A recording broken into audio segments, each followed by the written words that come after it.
झारखंड में स्वर्ग, ये कहाँ पे हो सकता है? इसमें आपको बहुत मजा आने वाला है।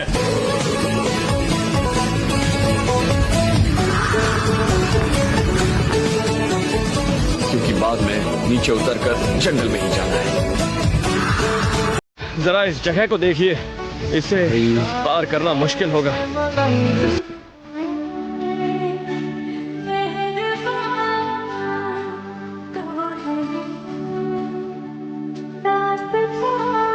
আমরা এসে পৌঁছে গেছি এখন জৈন মন্দির। তো দুঃখের বিষয় একটা, তো আমাদের পিছনে রয়েছে মন্দির, কিন্তু দুঃখের বিষয় হচ্ছে একটা যে ভিতরে মোবাইল ফোন এলাউ নেই।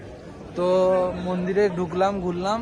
মন্দিরটা মানে বলে বোঝানো যাবে না যে এরকম বানানো হয়েছে, কিন্তু মোবাইল ফোন নিয়ে এলাউ নেই, কোনো ফটো তুলতে দেয়নি, ভিডিও করতে দেয়নি। তো বাইরে থেকে তোমরা দেখে নাও মন্দির।